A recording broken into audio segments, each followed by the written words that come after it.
Sehat aja ya. Ya, sebelahnya pasti rokok. Ya. 5, 4, 3, 2, 1, and close the window. Halo semuanya, selamat malam. Perkenalkan, nama saya Daniel. Di sini saya sedang berkunjung ke salah satu pemilik usaha pengolahan kopi di Kota Malang. Nah, pada kesempatan kali ini aku bakal bertanya-tanya nih tentang kopi dulu. Sebelum itu boleh kita lihat dulu gak sih Pak produknya? Ya, Ini namanya apa? ini kopi ya kita olah sendiri ya, pakai nama Kana. Nah, ya. Terus kalau boleh tahu nih, kenapa harus kopi? Kenapa kalau nggak teh atau air putih gitu? Ya, ya. Kebetulan saya juga suka kopi.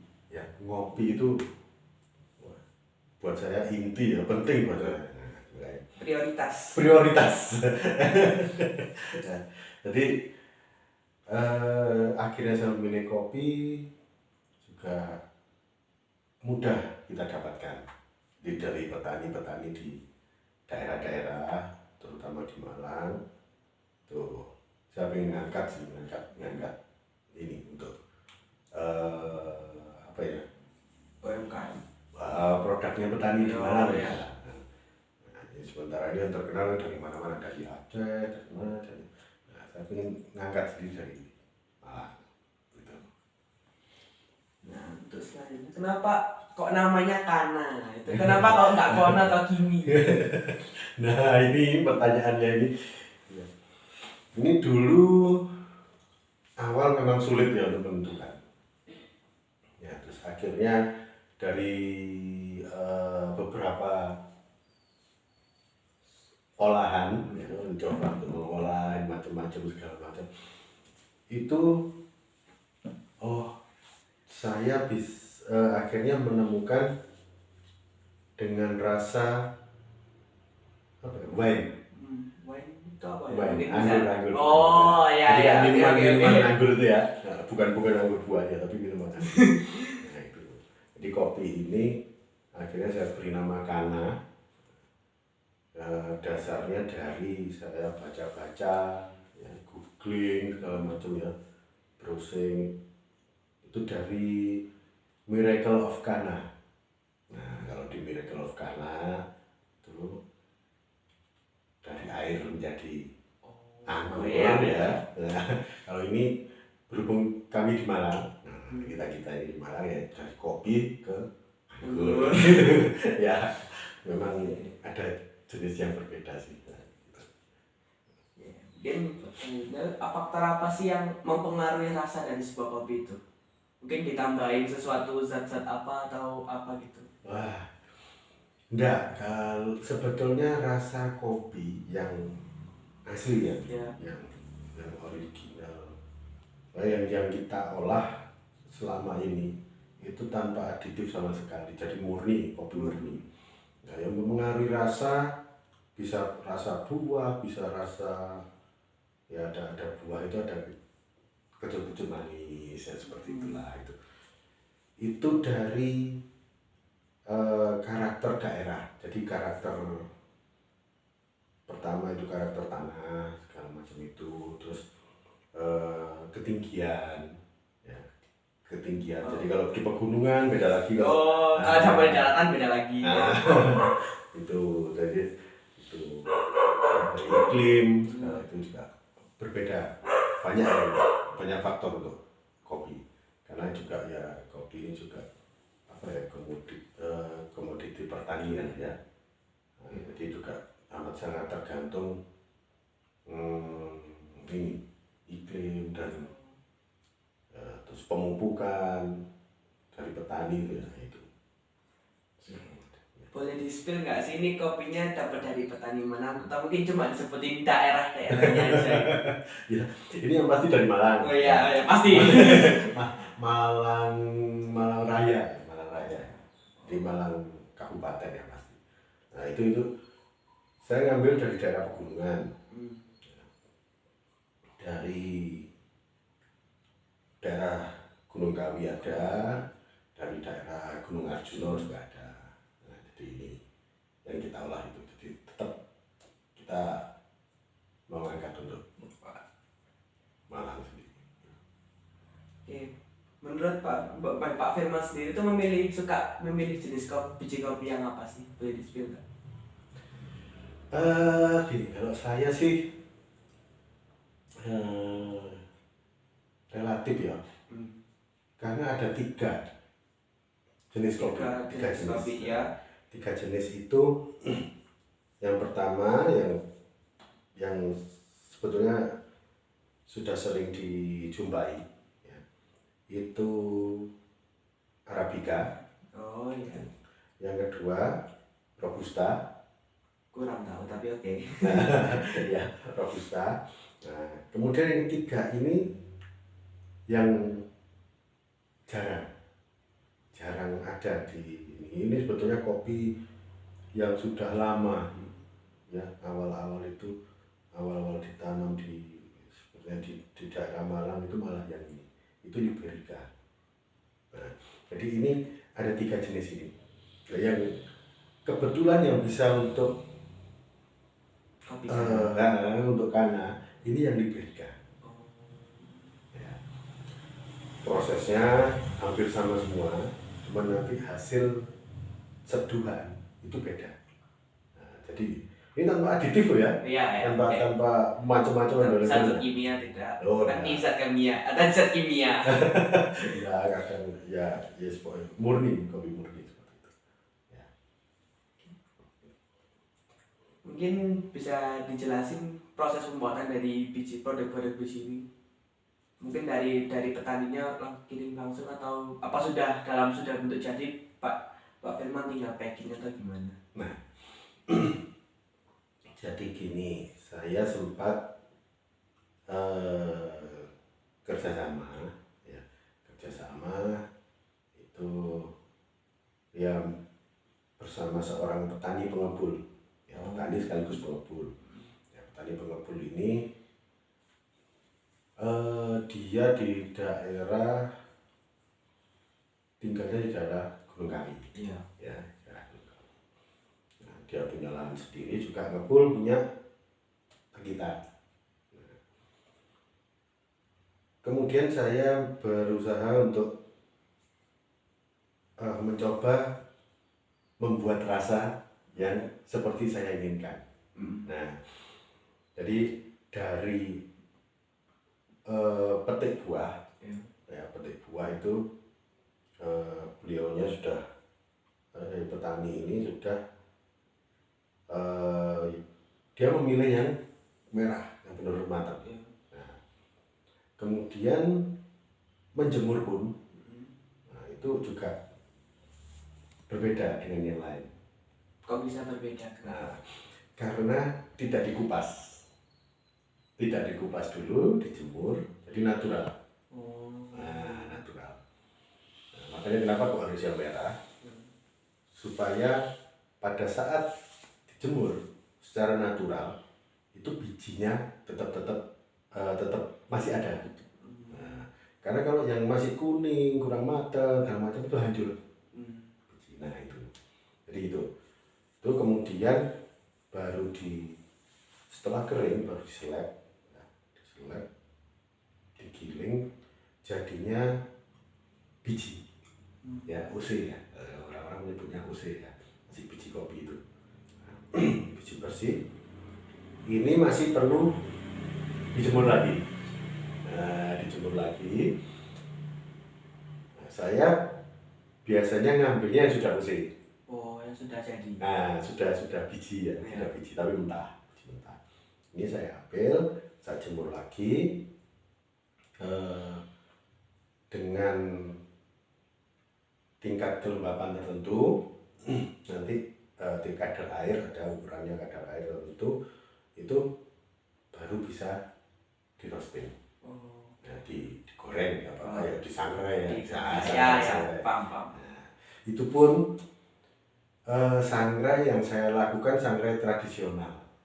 Maksudnya sangrai tradisional itu gimana? Jadi tidak pakai alat oven yang Yang yang sudah jadi. yang apa Modern. modern ya, yang ada pengatur suhu segala. Oh. Nah, saya tetap pakai yang tradisional, pakai wajan. Ah. Nah, wajan. Kayak digoreng biasa gitu. Seperti nenek moyang lah kalau mbah-mbah dulu itu ya. Iya, Kalau iya. buat kopi kan seperti itu. Nah, itu saya kembalikan seperti itu. Jadi tapi tetap nggak sampai gosong.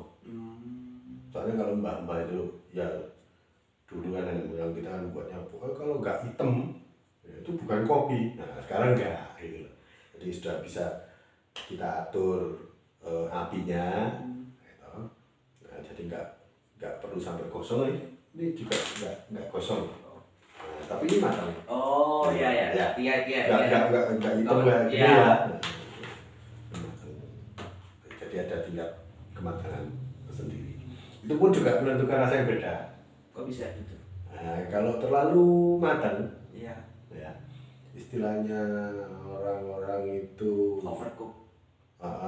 Itu setelah double crack, setelah crack kedua. Nah, setelah crack kedua itu rasanya ada pahitnya Keluar dari biji kopinya. bitternya saat diseduh nanti. Nah, kalau sebelum crack kedua itu masih ada gurihnya, ya, gurih. Begitu crack pertama selesai ya, crack pertama selesai itu ada rasa buahnya, ada dikit-dikit rasa buah, asamnya masih ada. Nah itu, jadi ada macam-macam ya. Ini semuanya buka rahasia ya. Gak apa-apa. Nah, kopi-kopi kayak ini mungkin distribusikan kemana? Atau ke kafe-kafe atau mungkin Pak Firman punya kafe sendiri? Enggak punya kafe sendiri. Saya sementara ini nggak tahu ya, maksudnya nggak tahu gini.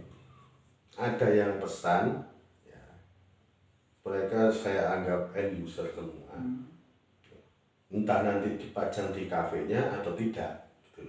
Jadi memang ada yang pemilik kafe, ada yang bukan. Jadi penikmat kopi langsung itu ada. Jadi sudah sampai Kupang, sudah pernah sampai ya mulai Jakarta, Jogja. Jadi sudah keluar Malang gitu ya? Ya keluar Malang. Di Malang sendiri mungkin kuotanya nggak terlalu banyak. Nah. Ya, mungkin kita berlanjut. Menurut Pak Firman sendiri manfaat kopi bagi kesehatan itu gimana? Kan sudah banyak isu-isu menyebar kalau katanya kopi itu nggak sehat atau gimana, itu gimana menurut Pak Firman sendiri? Kopi itu yang dibilang nggak sehat kalau sama gula. Nah, kalau kopi pahit ya tanpa gula itu sudah ada manisnya. Jadi sudah di lidah ini sudah ada terasa manisnya sedikit, itu sudah ada. Jadi tanpa gula. Nah, minum kopi yang berlebihan juga gak baik. Iya. Jadi sehari satu morong ya betul. Ya. Kan nggak baik lah. Kembung pasti gitu ya. Ada lagi ya. Jadi gini, kopi memang ada pelanggan yang ya bisa dibilang seorang dokter lah. Ya. Itu sampai beliau mengatakan kalau iya ini biasanya saya kembung minum kopi yang lain, tapi kalau saya coba yang wine ini kok nggak apa-apa. Jadi malah tidurnya enak, malah bangun segala seger lah. Nah itu saya bukan promosi loh ini soalnya ya. Berarti nggak ada efek-efek kafeinnya gitu? Mungkin di channel YouTube ya ada ya itu ya. Itu mungkin ada penjelasannya yang lebih atau di lalu dokter apa itu kan masih ada. Nah kalau menurut saya sih memang ada juga kenalan itu, yes. Dia memang seperti sinsei ya, Ginseng pengobatan tradisional dia. Oh ya. Nah, itu terapinya malah pakai kopi. Nah, minum kopi. Jadi pagi itu minum kopi paling 1 sendok teh. Teh. Pakai 1 cangkir gitu ya, atau 1 gelas biasa itu ya, 1 gelas itu diseduh pakai air panas tapi bukan mendidih. Jadi setelah mendidih didiamkan dulu. Jadi sekitar ya didiamkan berapa menit baru diseduh. Itu langsung diminum. Habis. Nah, kemudian baru dengan air biasa diseduh. Ini yang untuk 1 hari. Jadi diminum gitu. Ya, saya juga itu tahunya juga dari teman saya itu gitu. Ya. Oh seperti itu. Jadi istrinya itu sudah stroke, ya. Dia sendiri juga ada gangguan mah, tapi ya sampai sekarang ya tidak masalah. Malah stroke-nya juga sembuh, sekarang sudah bisa ke pasar kemana-mana istrinya. Jadi terapinya ada caranya, tapi kalau kita minum, pokoknya minum aja berlebihan ya. Juga kabar. Ya bisa malah stroke. Buat Pak Firman sendiri dalam 1 hari itu lebih baik mengkonsumsi kopi berapa kali sehari? Paling ya cukup sehari sekali gitu ya, mungkin satu cangkir, 1 cangkir ya, 1 gelas itulah, 1 cangkir itu nggak apa-apa, atau 1 gelas gini nggak apa-apa. Oh iya. Nah, 1 atau 2 lah, itu pagi sama malam atau gimana, itu jadi hangat-hangat gitu. Kalau saya sih ya, nggak terus bolak-balik gitu ya, sampai saya pengen minum kopi, nanti lupa minum air putih. Air putih juga penting ya Nah, teman-teman. ya. Mungkin sempat penutup, menurut Pak Firman sendiri, boleh jujur-jujuran, boleh nyebut apa aja. Teman yang paling enak buat ngopi itu apa? Wah, kalau saya pasti berhubung ini ya, saya suka yang sehat aja ya. Ya sebelahnya pasti rokok. Ya. Kalau sama gorengan gitu gimana? Apa tetap cocok atau? Gorengan kalau rebus ya, singkong rebus, itu apa? Ketela rambat itu rebus, enak malah gitu. Atau habis makan, minum kopi hangat, nah itu malah enak. Ya. Oke, mungkin sekian dulu podcast dengan Pak Firman mengenai kopi. Sampai jumpa di topik kita selanjutnya. Ya, ini bisa diangkat dulu kopinya. Wow. Oh iya, tadi lupa kan nih, kalau mau beli bisa kemana? Mungkin bisa WA atau bisa menghubungi lalu. bisa ya, lewat saya bisa. Nomor WA nanti gampang. Di deskripsi ada. Ya, ini kemasan berapa? 250. Terus. Oke, ini. Bisa. Mungkin sekian dulu podcast hari ini. Sampai jumpa di esok hari. Dadah.